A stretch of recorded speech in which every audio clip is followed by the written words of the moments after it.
He was more than 40 years a foreign correspondent. We actually worked at the same paper, the Toronto Star, back in the 70s. Jonathan Manthorpe then went on to work for Southern News, covering every story imaginable on the continent, the end of apartheid, the fall of the Berlin Wall, even Canada's constitutional debate from the other side of the pond, from the London perspective. He has channeled those years of experience into books throughout his career, but two very recent and very powerful books in his many years have really captured our attention. The Claws of the Panda, a look at China's campaign of influence and intimidation in Canada and elsewhere. And then the latest book out just last summer, Restoring Democracy in the Age of Populism and Pestilence. My God, they couldn't be more timely. Jonathan Manthorpe, welcome. Great to see you. Great to see you, Pamela. It's been a long time. It has been a very long time. Now, this book couldn't have been more current, prescient, the in the age democracy, what it means in the age of populism and pestilence. And I want to start there for a moment and then turn our attention to Canada. But really, populists emerge because there is some kind of demand, and we're seeing it in places around the world. Oh, absolutely. And you know, what I tried to do with the book was show some of the mistakes that have been made. We generally in sort of North Atlantic democracies, Europe, North America, have made since the collapse of the Soviet Union in the beginning in 1989, and how by inattention we have allowed large segments of our population to feel that they are disenfranchised, feel that they aren't heard, feel that they have no representation, feel that they have no hope. And this has created this sort of fertile bed on which demagogues flourish. And, you know, we've seen it obviously in the United States. And, you know, I'm afraid that hasn't worked its way out yet, despite the departure of Trump, not in my mind anyway. We've seen it in Britain with Brexit and the coming to power of Boris Johnson, who I can I have met several times, and who you don't like, clearly. Well, I think he's just totally untrustworthy, and the British people are beginning to find that out. But we're also seeing it in Eastern Europe, the countries that joined the European Union since the collapse of the Soviet Union, particularly Poland, Hungary, and to a certain extent Czech Republic. You know, these countries are have elected sort of populists or populist parties, really in rebellion against some of the sort of social pressures they feel from the EU that they don't particularly like as very conservative countries. So there are a number of elements to this. It's not a clean picture. And democracies and governments haven't really been doing their work. I mean, you write a lot, and you've written about this for years, the big blue machine, the Conservative Party in Ontario, all of that. But parties have lost their appeal. We live in a different kind of culture, the screen culture. It's all about fame and fortune and not about the substance. So people don't have a gathering point anymore to talk about politics or perhaps their sense of alienation from it. Well, I think that as I went through all this the last 30 years, Pamela, just sort of going through the stories I've written and going through the timeline of things, I came to the conclusion, and I stick to it very strongly, that at the fount of the problem is disparity, is growing disparity between the very rich who have a sense of entitlement, who have a sense of unassailable power. And they're not all politicians, for heaven's sake. Silicon Valley. Look at some of the people who run multinational companies, and they don't feel that they are beholden to any constituency. So I think very strongly that inequity that has grown up over the last 30 years, and actually began before that. It began really with Reagan and Margaret Thatcher in the 1970s and early 80s. This I think is at the fount of the problem, and for me, it's the problem that we really have to address if we're going to deal with some of the political and democratic problems. I want to come back to what you've written about Canada, and this is something for those of us who've lived in other countries. It gives you a vantage point on your own, which is very, very different and sometimes a little troubling. We like to think of Canada as, we're envied and loved and respected around the world, and somehow we're nicer than our big bad neighbors to the south, and all of these things. Are we the only ones that think that? I get the sense that our allies are saying, grow up and smarten up. Well, I think you're right in that. I mean, I've heard some very unpleasant things said by Canadians while I've been abroad over the last 30, 40 years or so. I mean, to a certain extent, we're doing better than other people, and we're insulated from a lot of the pressures and problems that have assaulted other countries. That's true. But to imagine that we don't have problems with our democracy, I think is very foolish, apart from anything else. I mean, you mentioned the big blue machine and the era of Bill Davis, and not only Ontario in the 1970s, but other provinces as well. Those look like a golden age in hindsight, don't they? A golden age of statesmanship, even amongst provincial politicians, a golden age of democracy in Canada. We've gone downhill in many ways since then, and I think it's not that we have to regain what we've lost. It's which I think is always a mistake, but I think that we have to reimagine our democracy for this new age of all the communications changes and indeed problems that you highlighted in your question. When we think about it, I mean, that whole discussion about the repatriation, the patriation of the Constitution, we did see first ministers sit around tables, do some hardcore negotiating face to face. This was not sending the advisors off to the back room. Or in hotel kitchens. Yeah, exactly, or to hotel kitchens, although that happened too. But they talked turkey to one another. And I remember Peter Lougheed talking about his relationship with René Lévesque, and they both felt outsiders, and it was a bond. And Lougheed was kind of the connection back to the others, and all of those things. And I think that we've kind of lost that sense of the relationship between the provinces and Ottawa. And so many things now end up in the courts. We've just kind of said, let the Supreme Court decide what the relationship will be, and everybody's sitting with their arms folded. Well, if I can say this to you as a parliamentarian, I think that's an abrogation of duty, and I've said this in the book. But I know you have some thoughts on the Senate, yes. Well, yeah, but more about the House of Commons in this regard than the Senate. Yeah, I mean, I think it's been very convenient for particularly members of the House of Commons, with the added responsibilities, if you like, of the Supreme Court that came after patriation. It's been very convenient for the House of Commons to avoid social issues in particular, and to say, oh, we'll let the court deal with that. But the problem with that, of course, is that it's many of these social issues that are of particular moment to the everyday lives of ordinary people. And this has helped create a division between a political class and the voters. And if you look at the polls, and I'm not a huge fan of polls, but they do give us a glimpse sometimes, depending how they're done. If you look at the Canadian public have no more regard for our political classes than do Europeans or Americans or anybody else. This is something that really needs to change if our particular form of democracy is going to survive with any vibrancy, because at the moment there's a really serious division. I think the COVID crisis has really put that into sharp relief.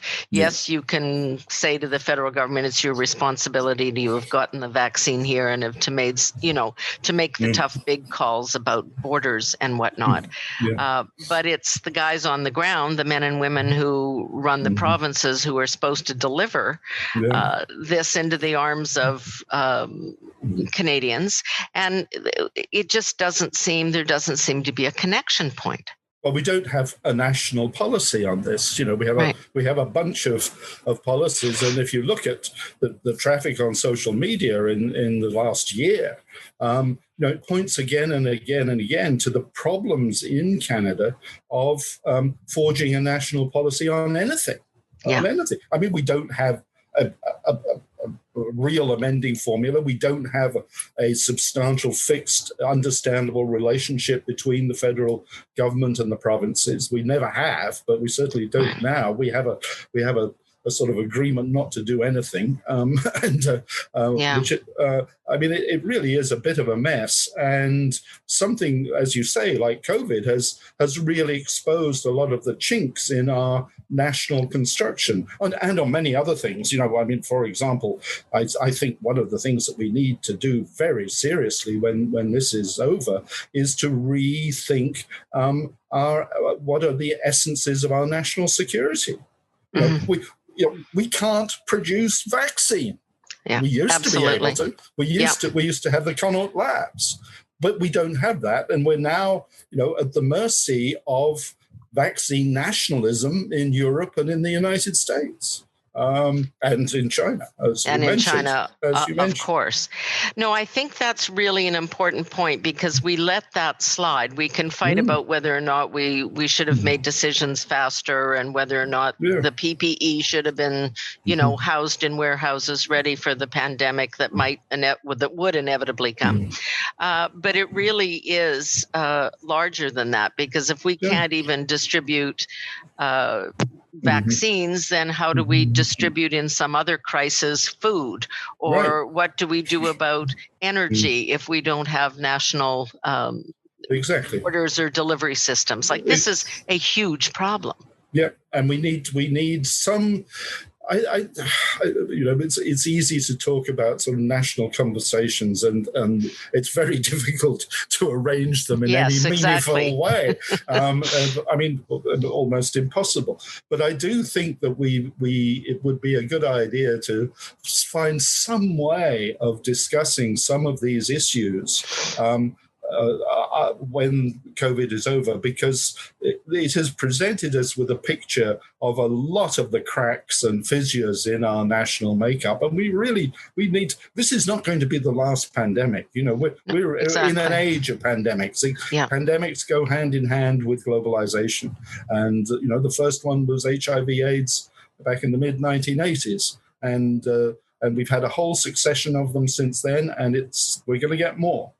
They may even get worse, and we need to be prepared for these things and the assaults that they create on our social and political and cultural systems. And at the moment, we're not. When you think about what's happened to politics, though, that leaders are chosen for their their ability to perform on television or look good on television or have great hair or whatever. Their brand. Their brand is exactly right. Whether or not they're photogenic. This is, I don't know how you get back from that in a culture that is obsessed with the screen. In all aspects of our life. Well, and hand in hand with that, and I've described it, my view of it anyway in the book, is hand in hand with that has been a diminution of the role of the MPs in the whole parliamentary process and the political process in Ottawa in particular, but it's also happened in the provinces. It's the same in the provinces. And one of the things that I put forward, coming out of my experience of looking at parliamentary and other political systems all around the world, is that the members of parliament should have a bigger hand in the selection of a party leader. And the reason I argued that is because that would then give the leader the necessity of paying more attention to maintaining the support of parliamentarians, of his caucus or her caucus. the British Conservatives do that. Now, it doesn't always work because it's Right. it's produced Boris Johnson, but actually, of course, he is actually very much beholden to the backbenchers, to what is called the 1922 Committee. And the way things are going in Britain, I wouldn't surprise me if there wasn't a very strong rebellion very soon, and they'll get him out. But I think they do have a way of taking out their leaders without. The extreme is the Australians, who have a thing called the spill, where even just a majority of the members of the caucus can get rid of a leader on a Monday morning, and they do. The extraordinary rate at which they go through leaders is amazing. I think that's extreme, but I think that it would be a good idea to have the party leader more beholden and more dependent on the support of the caucus than is the case in the Canadian system at the moment. So how would it work in our system? Their votes would be weighted more heavily, or there would have to be a pre-approval before they went to a leadership? This is what the British Conservatives have got a pretty good model, I think. What happens is that the backbenchers, through a whole process of votes amongst themselves, produce two candidates for the leadership, and then both of those, by and large, are acceptable to the caucus, and then those two candidates are voted on by the countrywide membership of the Conservative Party, and the result, of course, is that you get a clear victory on the first ballot. You don't go through all these shenanigans and dealings that we sometimes go through, and indeed other parties go through. All that is sort of gone through beforehand, and it produces a clear answer. I think it's a pretty good system. It can be tweaked, obviously, for different situations, but I think that it means that whoever the candidates are acceptable to the caucus to begin with. And we've had several situations in Canadian politics fairly recently where the party membership out in the country has produced leaders that were not all that acceptable to the caucuses. We've had several instances. And it works both ways. I mean, the trouble is when you talk about the alienation of the citizen, the voter from their system, if you concentrate even more power in the hands of those in Ottawa, and many people in the country believe once the MP goes off to Ottawa, they forget where they came from, that, if you let that group then make the decisions, you've got even more of a central Canadian bias in the system. Now, some MPs, we must always remember, some MPs do maintain very close touch to their constituencies, hold clinics, listen very carefully, reflect the views of their constituents, and so on and so forth. But I had been intellectually slightly in favour of proportional representation, and still I started to look at it, and my feeling. In Europe, most of the countries have proportional representation. And if you look at the polls and other things, this has not enhanced the citizens' feelings that they have a better representation and closer ties to their representatives. Far from it. And if you look at proportional representation, all the systems I've looked at and been through, one of the problems with them is that it tends to reinforce the creation of a political class that is disassociated from constituents. So many in all the systems, one way or another, members are selected from party lists, and that reinforces the notion of a political class that is divorced from a constituency. And I think that's a step backwards. So I'm in favour of first past with the post. Yeah, well, that's where I think a lot of us have come, because the other problem with proportional representation is it makes decision making and therefore policy making very, very difficult as well. You can't come to a conclusion. At least under this system, whoever's in power does what they want, and they either get reelected or thrown out. Yeah.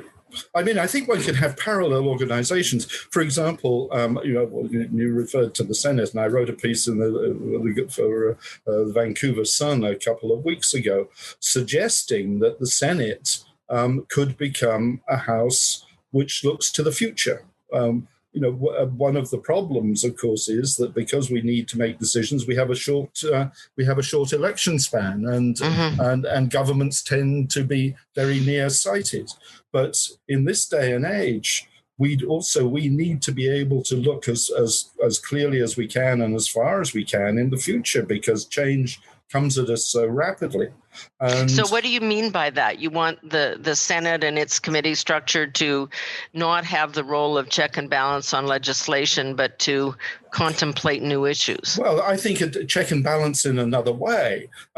Thinking a generation ahead, thinking 20, 30 years ahead, imagining what current legislation, the effect of current legislation might have 20, 30 years down the road. And, where possible, raising warning flags and saying, look, this may look good at the moment, but we can foresee times or situations where this could lead to real trouble that you need to consider before you pass this legislation. I mean, I think we have to stay well clear of the Senate having a veto on Commons activity, but I think that there is a very valuable a discourse not only with Parliament but with the public that a futurist Senate, if you like, can have, and direct communication with the public about and with the House of Commons about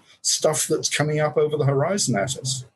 I mean, that does get done to a certain extent in the committee process. Yeah. Studies that aren't focused on government legislation sometimes takes that on. But then I think we have to decide whether, you are there as a check on an elected House who are by and large motivated by partisan interests and getting reelected in the next round, or whether you elect senators and then you have two competing elected bodies, which doesn't really work either. No, it doesn't. But I think within this structure, with this notion for a Senate, you could give the Senate a political legitimacy without it being a competing force, and that was why I put forward in that article the idea of functional constituencies.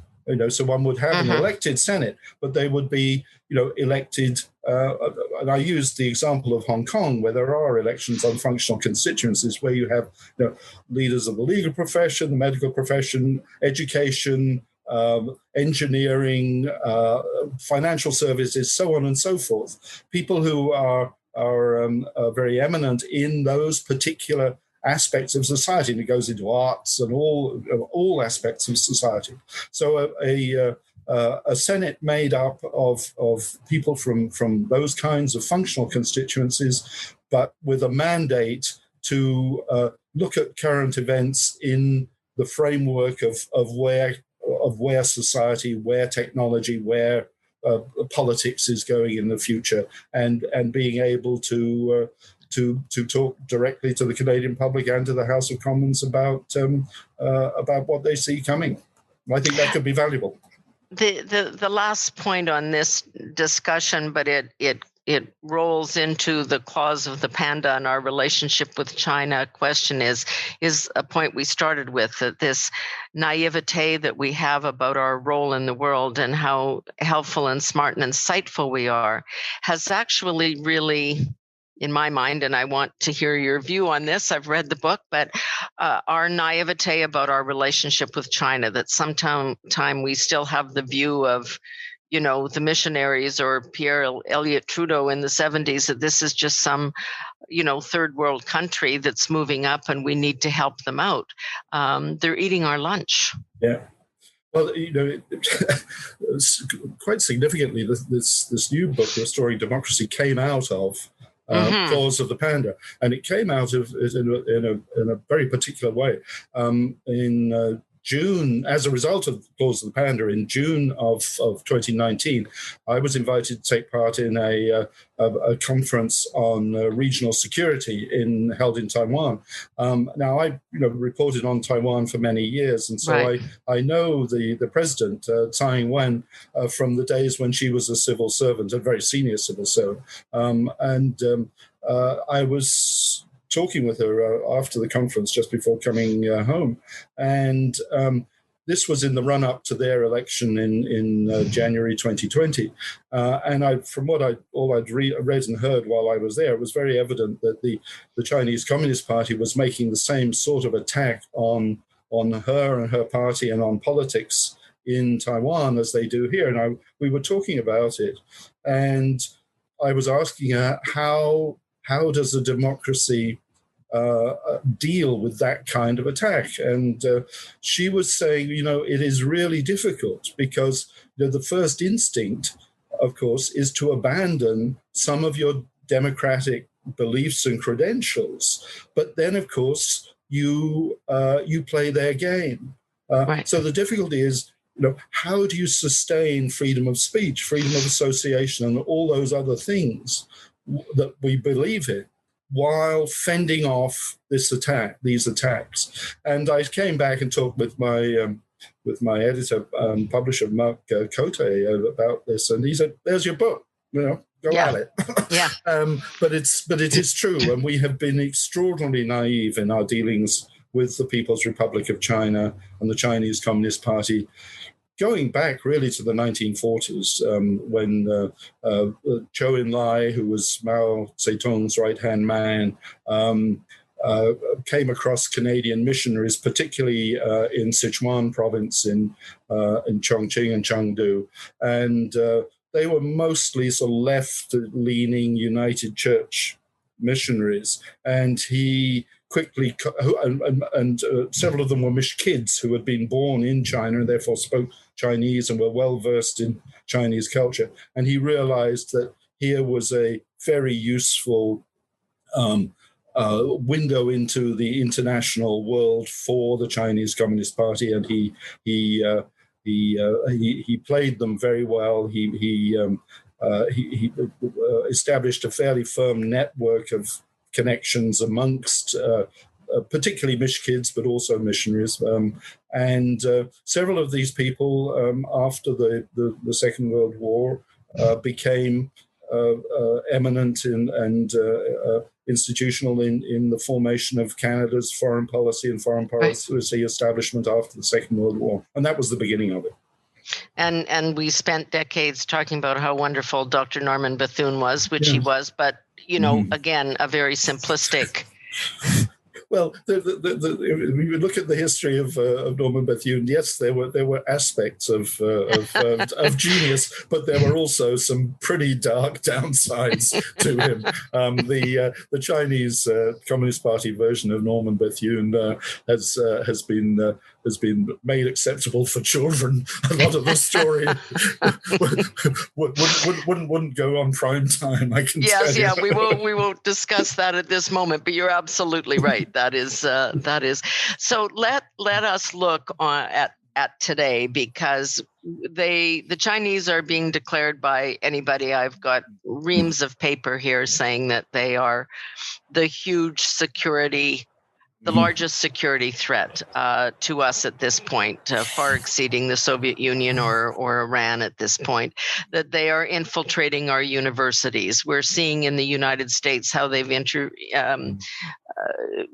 captured the political process, whether it's a driver for a senator or whether it's a Chinese spy who woos an up-and-coming politician. This is a long-standing campaign. You don't make that up overnight on the back of an envelope. No, it's been there from the beginning, but it's only really since 2012, since Xi Jinping came to power, that the Chinese Communist Party have decided that they are now powerful enough, influential enough, rich enough to be able to stride out and make their ambitions clear. It is evident beyond doubt they intend to be a global power, at least, and superpower if they can be. They have waged a very, very successful campaign of not only acquiring technology and influence in the West, but also such things as, the territorial grab in the South China Sea, which is quite extraordinarily successful piece of salami slicing, really. When I went to Hong Kong in 1993, the South China Sea was a bit of a mess. It was the hub of piracy in the world at the time. Right. There were stories about, if you came across a Chinese Coast Guard, you never knew if he was a pirate or a fisherman or whatever, and they played all those roles. But 30 years later, the South China Sea is a Chinese lake, and with hardly a shot fired, and no repercussions, because they've been very careful only to take small steps, incremental steps, and never firm enough to get retribution from particularly the United States or from the littoral states, Vietnam, Philippines, and the others. Are they happy that Joe Biden has been elected? I think they're probably looking quite carefully, because I think one of the things that is evident from the little that we've heard so far since Joe Biden was elected was that he and his people have realized that one of the few things that Trump did that was widely popular in the United States beyond the bounds of his cult followers was his policy towards the People's Republic of China. The tougher line. Well, and all the indications so far are that Biden intends to follow the same sort of course, perhaps with a different tone, and one hopes with a broader sense of how everything fits together, which one never got from Trump. But certainly, I don't expect the policy to change dramatically. I think that Biden and the Democrats will carry on with something pretty similar, because it's very popular amongst Americans and indeed elsewhere. And because they actually have to. And because they have to, you're right. We are at a moment of superpower transition. Right. We're the equivalent, I guess, would be the winter of 1918-19 and the Treaty of Versailles, where essentially the baton of world superpower was passed from Britain to the United States. Now, we're now that was a friendly and purposeful and agreed handover at that point. We're not in the same situation now. We're in a situation where China is going to grab it take it if it can get it without too much problem, but grab it if it can't. And we're also in a period where the US's internal problems making it more and more difficult for it to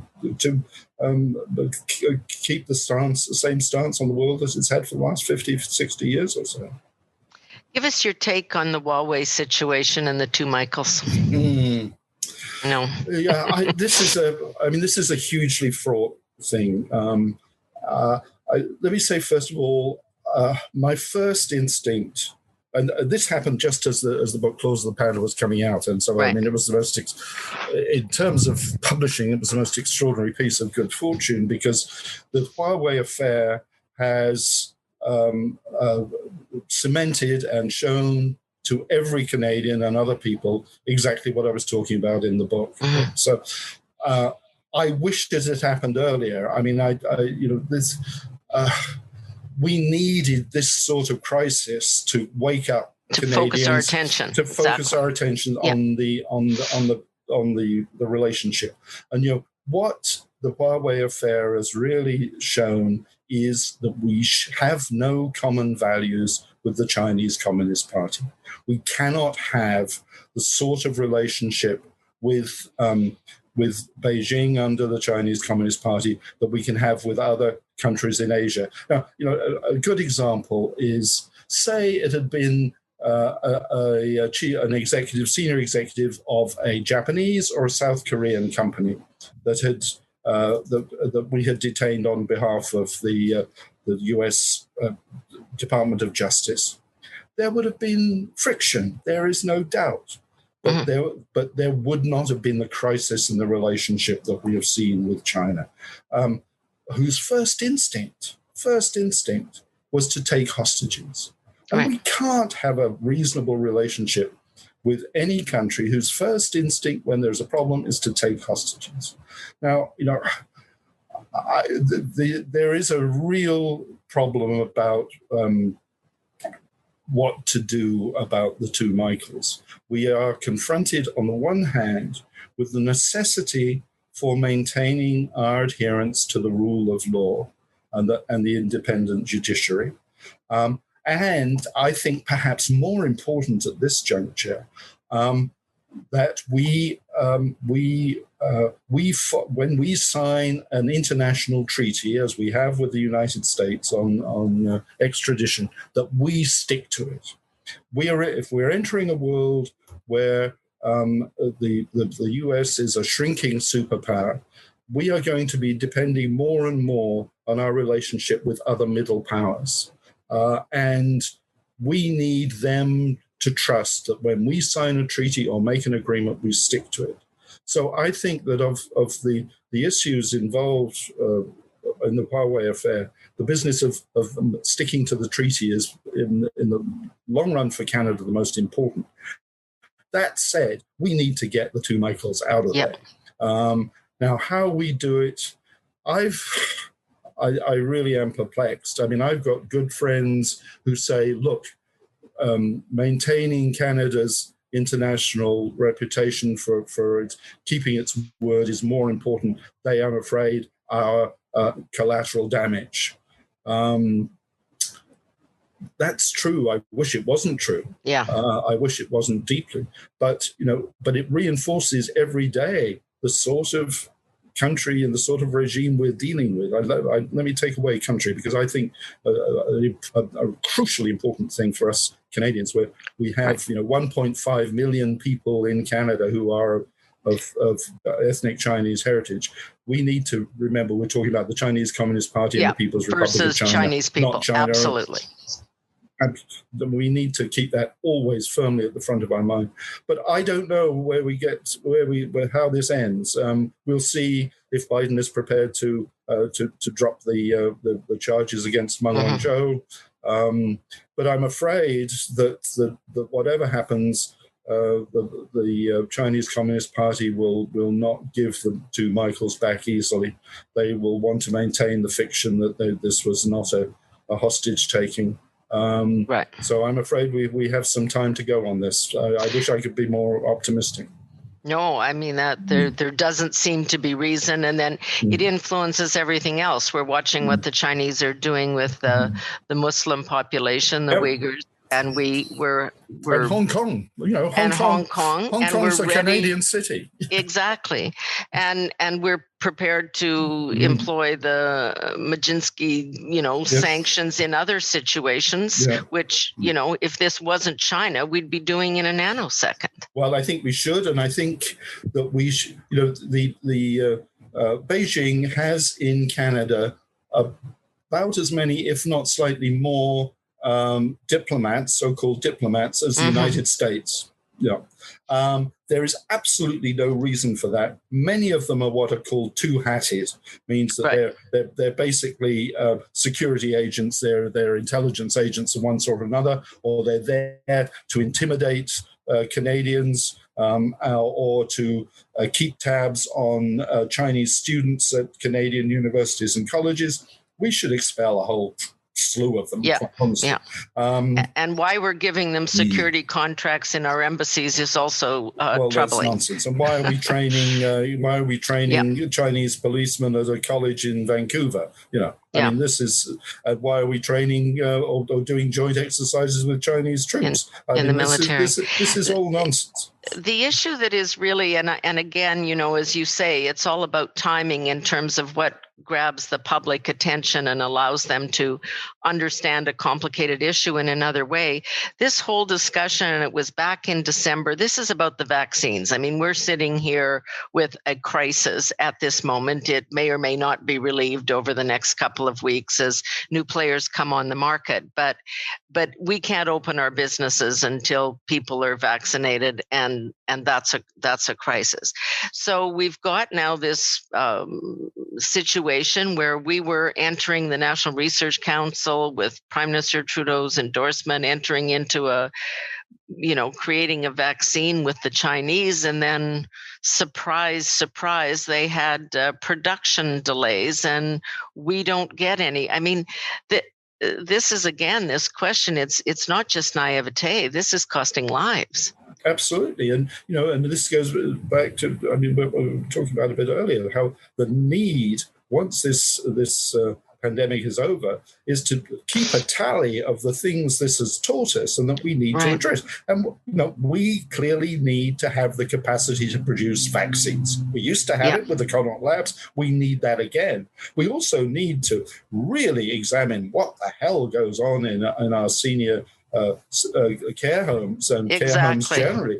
What's it, over 80% of the people who've died in care homes? Absolutely. What the heck is going on? What is the management of these places? Why are they not being properly licensed? Why are they not being inspected in the way they ought to be? I mean, we need a real hard look at this, and we need to do it on a national scale, of course, but again, we're dealing with the federal provincial divisions of authority. And as you said, we need to look at energy, and we need to look at water and food and all these things. But clearly, we need to be able to produce vaccines. And I mean, it's as citizens, as each and every one of us, I mean, we love to get the cheap bargain at Walmart or the dollar store, and it comes from China at the cost of jobs and manufacturing in our own country. Yeah, I mean, I think one of the things we should look at, the Swedes have really recently introduced legislation called the right to repair.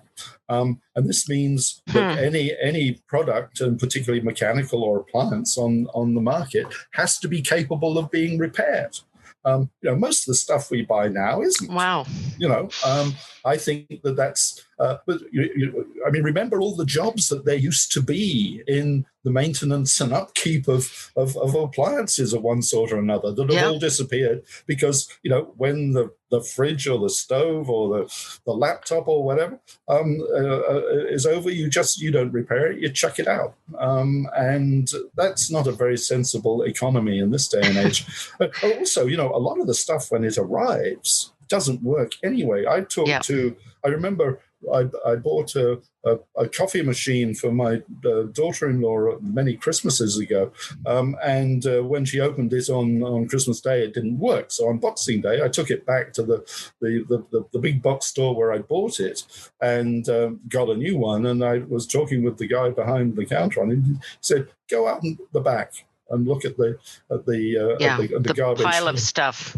And I talked to people who get stuff manufactured in China after that, and they said anywhere between a third and a half doesn't work when it comes out of the shipping container. We're important. It's cheap, but we're important. And I talked to Chinese officials about this, and I said, when are you going to start producing stuff that lasts? He said, you don't want it. You want the cheap price. Yeah. And we'll produce it cheap.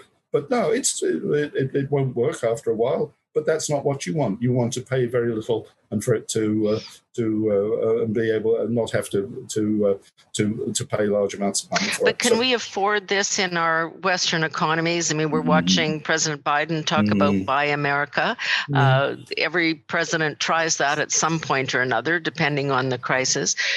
Can we afford buy Canadian policies if we're going to pay people $20 an hour or $60 an hour compared to 50 cents? Well, I mean, our conversation is coming full circle, Pamela, because if we don't, we're going to get populists. We're going to get people who are disenchanted, who have no role in the community, who have no standing in the community, and who will fall for any flim-flam artist that comes down the road. We have to, I think, be far, far more careful about ensuring that as we go down the road, we all go down the road together. And that means that may mean that costs money. It does. Yeah, it costs money. It costs money, but if it's a choice between money and social and political security, I know where I'd jump on that one. Jonathan, so great to talk with you. There's all these, we've got to take this on, and you're right. And you seem kind of hopeful in a way, because you talk about restoring democracy as if that's possible. Well, it is, I mean, one of the reasons I wrote the book the way it is was because I was very tired of the endless, not only books, but magazine articles and newspaper articles about the death of democracy. It's far more, it's resilient, but you need to tend it. It's a garden. You need to look after it. You need to fertilize it. You need to rotate the crops, Yes, exactly. And you need to look after the infestations when they happen. So it's, but yeah, I am optimistic. I am. The life lived as an observer, it has made you very smart. Well, Mr. Manthorpe, thank you. My pleasure to see you again, Pamela. And thanks for sharing all this. If you have a chance, go and get these books, because Restoring Democracy in the Age of Populists and Pestilence, and also The Claws of the Panda. As I say, it's a difficult read, but we need to know this. We need to educate ourselves, and thank you for helping. We'll talk to you again, I hope. Oh, I hope so, Pamela. Thank you. All right, Jonathan Manthorpe. And that's our program for today. Thanks for joining.